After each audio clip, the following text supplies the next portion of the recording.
They RTV app వార్తల్ని క్షణాల్లో చదివే అవకాశం ఉంటుంది. ఒక న్యూస్ పేపర్, ఒక టెలివిజన్ ఛానల్ మీ చేతుల్లో ఎప్పుడూ ఉంటాయి.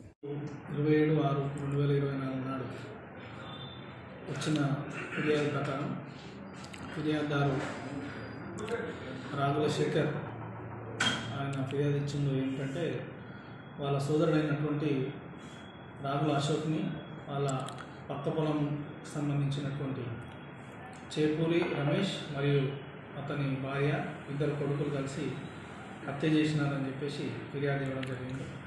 దాంట్లో ఇన్వెస్టిగేషన్లో భాగంగా మేము ఇన్వెస్టిగేషన్ చేయగా తెలిసింది ఏంటంటే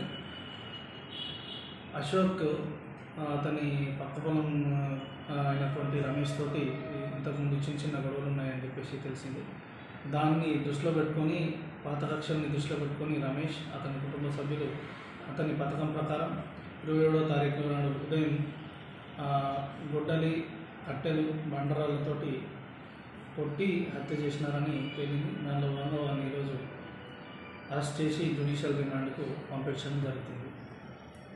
దీని విషయంలో ప్రజలకి మేము చేసే విజ్ఞప్తి ఏంటంటే చిన్న చిన్న గట్టు తగాదాలు, దారి తగాదాలకి పాత కక్షల్ని మనసులో పెట్టుకొని దాన్ని పెద్దగా చేసుకొని హత్యలకు పెద్ద పెద్ద గొడవలు చేసుకొని జీవితాన్ని నాశనం చేసుకోవడం అంత మంచిది కాదు.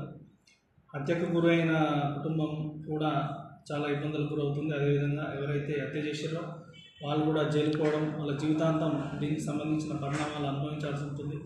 కాబట్టి ఇటువంటి చిన్న చిన్న విషయాలు ఏమైనా ఇష్యూస్ ఉంటే మా దృష్టికి తీసుకొస్తే మేము పరిష్కరించడానికి ప్రయత్నం చేస్తాం.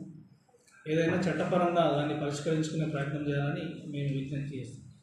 ఖచ్చితంగా నేరస్తులకి శిక్ష పడుతుంది. శిక్ష పడేటట్టే మా ఇన్వెస్టిగేషన్ ఉంటుంది. మరిన్ని వీడియోస్ కోసం ఛానల్ ని సబ్స్క్రైబ్ చేయండి. లేటెస్ట్ అప్డేట్స్ కోసం వాట్సాప్ ఛానల్ ని ఫాలో చేయండి. అండ్ లింక్ డిస్క్రిప్షన్ లో ఉంది.